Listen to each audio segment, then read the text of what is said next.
are in gorgeous Houston for another Millionaire Mansion home tour. I knocked on this guy's door just a few weeks ago and he told us what he did, and he told us that his first job was at McDonald's and he grew up in Brooklyn, New York. And this place is incredible. His story is gonna be nuts. I just feel it. I can't wait to head inside and see this place. Let's go check it out.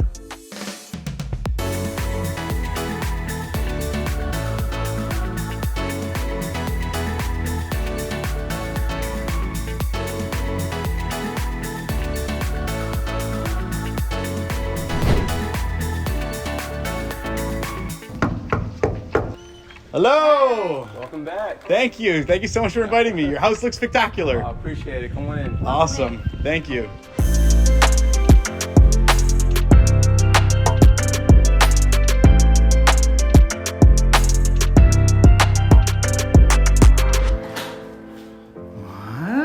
Well, Alex, I want to say thank you for inviting me to your gorgeous place. I didn't expect to be doing an interview on the ground today, but here we are. You told me your first job was McDonald's, and you told me that you are a officer at, what was it? Federal officer. Federal officers. I'm actually in school right now for a business, and Okay. I did 8 years with the military, so I got the GI Bill, so I'm using that right now.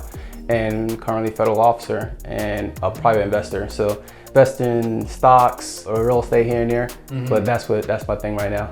What is the federal officer job? Oh yeah, for sure. So that's Customs and Border Protection Officer. So when you be a federal officer, you can be anywhere in Homeland Security. So you CIA, Border Patrol, Customs and Border Protection Officer. So anytime you coming through, you from Canada, right? Yeah. So when you coming in and you seeing those guys checking your stuff. Questioning me all the time. I'm not gonna plug. What's your background? Where are you from? So I'm from South Bronx. I was born in 1989.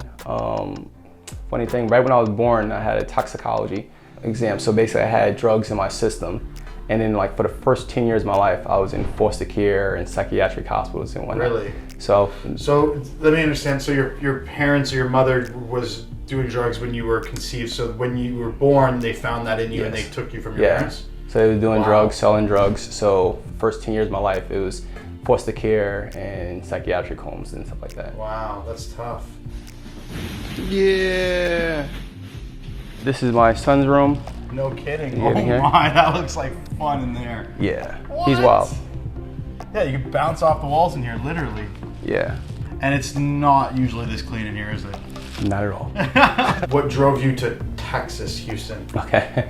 My son has a rare genetic condition, so he has a lot of family here who has the same condition. So more of a support system around me and close to Houston, where it's a main treatment facility where he can get treated. It's a genetic condition. He doesn't build up enough enzymes. Because of that, it affects his X chromosome. Think about if a car needs an oil change every now and again, he would never be able to do that oil change because the X chromosome is affected. So then he'll have to get the shots manually every 2 weeks to get that oil change because his body can't do it for him.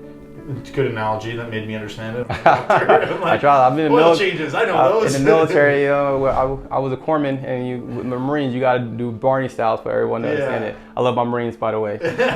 Barney style.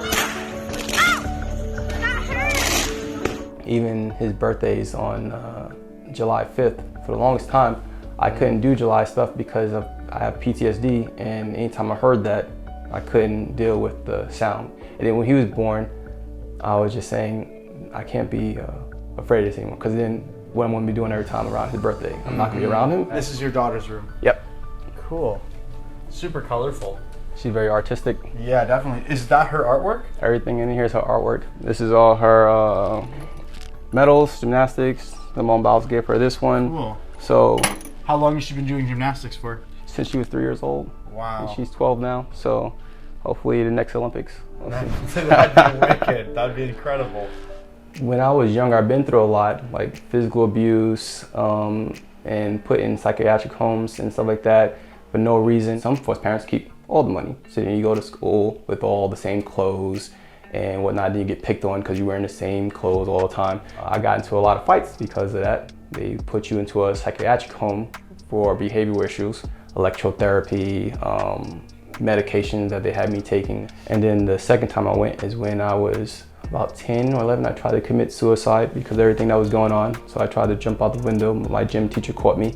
That all made me stronger until I went in the military, and my first mentor, whoever taught me anything in the military, he died in Afghanistan. And that's when I went to a deep nosedive. It was almost 4 years ago. And as you can see, I'm almost 4 years sober. That's why now I make sure I teach my daughter and my son, like, you never know what another person is going through. Just when I was in the military, we got this here. A paddle, this is when I first got out. I did 8 years in the military as a corpsman. So that's when, you know what a corpsman is? No. It's like a combat medic. Wow. So, yeah, this means a lot to me because I've deployed multiple times, and I lost some good people. But this reminds me of, like, everything I do is for them, and this is what they gave me right before I got out. So I definitely, yeah, every time I do this, it feels like I get a little choked up, but no, it's cool. Eventually, my parents stopped taking drugs, went into a program, stopped selling drugs. They did the process, they took the steps. And you had siblings? Yeah, 5 siblings. 5 siblings, all the same parents? All the same parents, but we was all separated in different fosters. So I can use it as a sauna, just relaxing there. But my wife definitely, she come here, candle up, I can get the bath ready for her. She watching her housewives, have a glass of wine, and she's in there doing her thing. Housewives, that's hilarious. Yeah. I'm doing a video with one of them in LA. Oh wow. Yeah. You'll have to see which one. Yeah. No, she would love that. My wife would love that. Yeah. She called her like brainless TV. I grew up with I didn't care for materialistic things. I didn't care for a style, to be honest. I'm more so in either my uniform, work uniform, or some shorts and slippers, and comfortable clothes. And very comfortable. Yeah, okay, that's interesting. Don't get me wrong. I've not met anybody so far that's like that, to be honest with you. So it's an interesting contrast. Yes, I don't spend a lot of money on clothes. My money goes towards my children, because I want to give them what I didn't have when I was young, was just opportunities to say, I like that, or I don't want to do that. I just want to give you the opportunity to say you want to do it or you don't want to do it. Yeah, you have a choice. I want to use it for like a man cave, but that means I need to get more activities. I need to do more activities. What activities can you do underground? I know, right? No, this is cool though. Let's do the interview down here. This is awesome. I hope that people watching this video can look at you as maybe they live in Brooklyn right now, or they live in a neighborhood that's no good, and they see the same conflicts that you had, and they can see an avenue where they could find a new way and a means to find success. And that's why I appreciate you and thank you, because that's the tour of the home and whatnot. That's cool, but it's more so I want people to know, like, it's possible. Yeah, it's like, 100%. Because I've been there. I know how hard it is to think like when there's no hope, but I've been there. I just want to help, and I do want to get, especially kids and young kids who look like me, like there's a way out of here, right? Yeah, for sure. What makes you think I would go back? Why would I? Wow, that was clean. What are some tips to becoming successful? I would definitely say find a mentor. I asked a lot of questions. I just wanted more. And if you're in a situation and you want more, that's okay. It's like, it's okay to want more. Now, what are you gonna do about it, right? It's easy to want more, and it's easy to, that shiny thing, like in the streets, and go to the streets, go to selling drugs and stuff like that. Yeah, there's an easy way to get more. Easy way to get that, and I can understand too if you think that's the only way to get that. It's not just like keys for success. It's easy to say like, what are these keys for success? You need to do this, this, and this.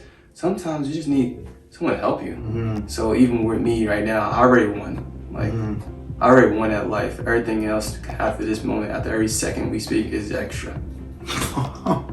Wow, that's a cool way of looking at it, but you're right. Yeah. You beat the odds already. Exactly. I want to start a nonprofit for veterans and give you your purpose back to you. Like together, we can go and clean graffiti off of the community, pick up litter. Veterans want to do that. In return, what I want to do is help you with your benefits, help you get reintegrated back to society. I'm gonna walk away with that knowledge, and I hope everybody watching will too. For sure. So thanks again, really appreciate it. Yeah, for sure.